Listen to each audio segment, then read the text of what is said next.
To the audience who is loving watching you, and you showed how much the government wastes money, then 10 minutes later, you say you trust our money going to the government, that they'll do a better job than staying in our pocket. Do you know the average person watching this, they're so confused right now, they're about to have a drink right now. That's a confuser. You just confuse the shit out of them. In this video, Patrick Bet-David interviews Ben & Jerry's founder Ben Cohen. Patrick Bet-David points out a lot of the left's missteps, but Ben Cohen doesn't offer many insights, only excuses. With that, let's watch Patrick Bet-David school a famous leftist. You are speaking to the audience who is loving watching you, and you showed how much the government wastes money. Then 10 minutes later, you say you trust our money going to the government, that they'll do a better job than staying in our pocket. Do you know the average person watching this, they're so confused right now, they're about to have a drink right now. That's a confuser. You just confuse the shit out of them. They're sitting there saying, so let me understand you, man. I really want to understand you. I like you. I eat your ice cream. You seem like a really nice, and you sincerely seem like a nice guy. And I'm really enjoying this. How can you 1 minute say the government wastes money and next minute say let's pay more money because we think they can do a better job with it? Because I think that both things are true. It doesn't work that way. I think about my own business.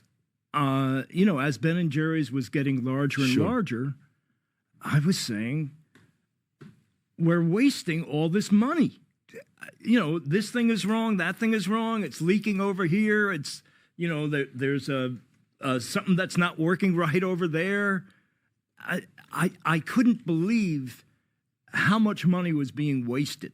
Okay. And then I came to understand that, there's some waste in most anything that human beings do. Oh, but there's one tricky thing here. Why do you think you were overly protective of the money that was being wasted? Why? Because I needed to make a profit. Because it's your money. Well, it's your money. That's why. Because you busted your ass to make that money to create jobs. So now imagine these guys are spending $90,000 on a bag of washers that at the Lowe's I can buy for $329. Okay? You want me to trust them to raise taxes? Hell to the no. When I see Doge and I see the money stuff that comes back, you know what I tell myself? How soon are you guys lowering taxes? Because you guys have no clue what you're doing with our money. That's what it makes me think about. Why would I give you more money that you have shown over and over again that you like to waste it? Because, so you give them more money. You don't think there's going to be more military contractors? You don't think there's going to be more big pharma coming in wanting contracts for people to get unhealthy so they can sell $100 billion of vaccines so Pfizer's revenue goes up $100 billion? You think COVID helped that Pfizer? You think COVID was a very good event for Pfizer stock? What do you think? You think COVID, Rob, isn't it true that even Pfizer CEO didn't even take the vaccine? But hey, the rest of us had to. You think that was a profitable event for them? You think they won another COVID? You think they won another pandemic? Of course. Why? Because the money goes, there was one of the guys. This is a problem that leftists get into all the time. Taxing is always their solution to every problem, and throwing money at problems is how they think you solve it. But I give this guy credit because it's the first time I've ever seen a leftist try to defend the fact that, yeah, the government wastes a lot of money, but we should also give them more of our money. Most people just try to back out of that argument. I mean, so if there are consequences that the Democrats don't like, and when I say consequences, I mean like cutting programs that Democrats find quote unquote essential, those are the consequences. If the government hadn't been spending our money so recklessly for so long and left so many obviously unnecessary things in the budget that Doge is uncovering and we're all seeing, then Trump's administration wouldn't have as much leverage to cut the things that they're cutting. But someone needs to do something, and these are the consequences for both Republicans and Democrats of a bloated government for my entire lifetime. And every administration until now just spends more and more and more, and then wants to tax more and more and more. Getting back to the tax revenue point, why don't the Democrats ever acknowledge there's all this money being wasted out there? Let's round that up first, then see where we're at. Then see, do we really need the tax rates to be so high on X, Y, and Z? Anyway, let's get back to the video. From the big pharmaceutical companies that never took the vaccine. I just don't know which one it was. You don't think that funnels back through? No, I think the American people, the reason why they love Doge is because they're done with wasted expenditure and they don't trust the government.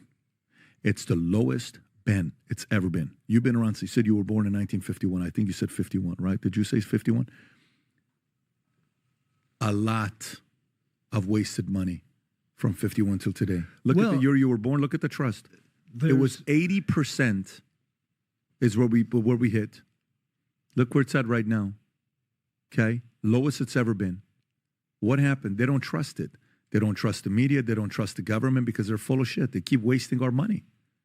And you want to sit here. You know what I'd love to see you do? Go run on the campaign of raising taxes to 80% marginal. See what happens today. Let's have Bernie Sanders go campaign and see what happens today. Who's going to be against raising taxes to 80% marginal on incomes over several $1 million? A lot of people. It's my money. Why should I give it to you? How many? I mean, by the way, the people that are creating commerce who want to mind their own business like you used to when you ran your business and you try to create savings, those people are going to mind. It's easy for you to say it right now. You're in your 70s and you've already made your money to say, hey, let's do it to the guys now. I didn't get it. Now let me do it to the other guys. That's not fair. Pick a number. Pick a number that's a reasonable number. You have to earn the right to raise taxes. The government has to earn the moral authority to be able to say, let's raise taxes. How do you earn the moral authority? By showing what you do with the money. 7 years Pentagon hasn't been able to show our audits. They failed an audit 7 years in a row. You want us to trust the U.S. government? There are some functions that government needs to perform. I don't disagree, but not as much money as you want us to give to you. Well, I mean, half the discretionary budget is going to the Pentagon. Let's cut that. I'm not suggesting we totally eliminate all weapons. I think the president is wanting to cut. This is why he wants so many Democrats. Can you imagine? Were you a John F. Kennedy fan when you were younger? Yeah. His nephew went to the other side. His nephew who loved his dad and loved his uncle became an addict for 14 years because he lost his dad. And we almost lost Bobby. He eventually got so sick of what the left did and he went to the other side. So did Tulsi. So did Trump. Trump used to be a Democrat. So did Musk. Musk used to be a Democrat. So did Rogan. Rogan used to be a Democrat. He may still be. I mean, this is the most devastating season ever for Democrats, ever. If you like watching videos like this one, like and subscribe. We'd really appreciate it. Let's get back to the video. Every state turned more Republican. 89 counties turned more Republican. 7 battleground states. Majority went to him. The last time that happened was 20-some years ago. This is one of those moments where Americans sat there and watched. The Democrats had control during COVID, and they tried to abuse Americans. And they said, leave us the fuck alone. Leave us alone. I don't want you to force me to do anything. And for you, Ben, a successful man like you that built an incredible business that the rest of us get to smile. You make people smile. Every time somebody has your product, they're smiling. They're happy. You know what is the most happiest the moment of my week? When I get to take my daughter to this ice cream shop in Fort Lauderdale, and she eats her ice cream, and her reaction, I melt. You produced a product that put smile on millions of people's faces. That's what you produce, because you worked your ass off. I think most of us don't see a situation where it's ever reasonable to show grace or mercy to a Democrat. But I like what Patrick Bet-David just said there. It's very true. And regardless of his political beliefs, anybody who finds success by creating something, creating jobs, creating a business deserves to be applauded. And Ben Cohen, absolutely. And I agree with him. That's such a cool way to describe it, the way Patrick Bet-David did about taking his daughter for ice cream. And just a side note, moments like that with your daughter or your family, all that stuff is about 1 billion times more important than anything we could talk about on this channel about politics. But I don't know. That just gave me a good feeling. But my point was, this guy's a pretty hardcore liberal, but he's not being confrontational.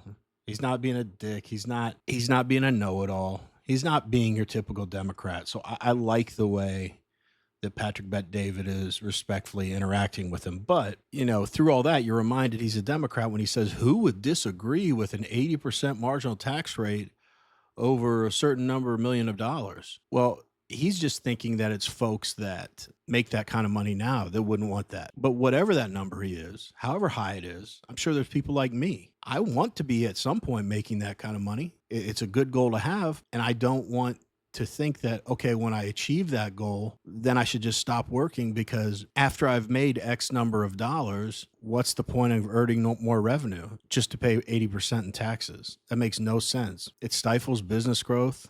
It stifles innovation. It's just a terrible idea. And he said that very sincerely. Like, who would be against that? It kind of shows he does live in that little liberal bubble world we all talk about, where I'm sure the people around him are in complete agreement with him. And if he asked them that question, yeah, they'd say, yeah, who would possibly disagree with that? I don't know. How about all the people that appreciate what we have in this country and the opportunity it gives us to find success? And we want to be able to take advantage of that to the best of our ability. So that means those are the people who wouldn't agree with a marginal tax rate of 80% over a certain number of dollars. Anyway, let's wrap it up. And you took advantage of the opportunities that they gave you. You saved every penny so you can pay your people better, to create a better company. You're a hero. You're a hero. And the other side likes you because you give them money. But if you didn't and you were a Republican, you would be despised by the other side. You'd be considered a rich, greedy man. And all you ever did is start a company with your best friend and turn it into what you turn it into. And that's not cool. It's not cool. It's not cool that just because somebody has a dream and they go work hard and I'm supposed to go out there and feel guilty about it. I'm sick of it. I'm sick of them making success feel guilty. And, hey, you make too much money. You're a billionaire. You're a bad person. You're this, you're that. Let's recognize our heroes. Let's stop undermining anybody and everybody that they win. We just tarnish. Oh, he's a horrible man. Tarnish. Stop it. I'm not about tarnishing people. I'm not saying you, but it's a lot of people on the left. And it's enough. It's enough. It's too much. And people, honestly, though, people are tired of it. That's what happened in 2024 on November 5th. Patrick Bet-David's spot on. What a great way to wrap it up. He tries to talk about his business and how hard he worked and everything he did and the fact that he's earned every dime he's made. And he's right. If he did not donate to the Democrat Party, he would be labeled, broadly speaking, as one of the bad people because he has, quote unquote, too much money. But I think this guy's been a leftist for so long, he doesn't even realize, because he's been giving the Democrat Party tens, maybe hundreds of millions of dollars forever. So all he knows from them is smiles and pats on the back. He doesn't know what happens when he questions them or threatens to not donate to them because of their current ineptitude. I mean, that's what donors really need to do with the Democrat Party if they want it to turn around. I want a strong Democrat Party. That's only going to make our party better. When you have incompetent competition, it's like in sports, kind of playing down to the level of your opponent, right? I don't want to do that. I want both parties challenging the other. But these donors should start saying, until you get your shit together, it needs to see some major changes, some solid policy proposals, some solid foundation of what defines a Democrat Party, what are the values of the Democrat Party. And then I'll keep donating to you. But I don't think guys like Ben Cohen here will ever do that. But we want to hear from you. What do you all think about this conversation between Patrick Bet-David and Ben Cohen, one of the co-founders of Ben & Jerry's? Let us know in the comments. Anyway, as always, really appreciate you watching, and we will see you on the next one.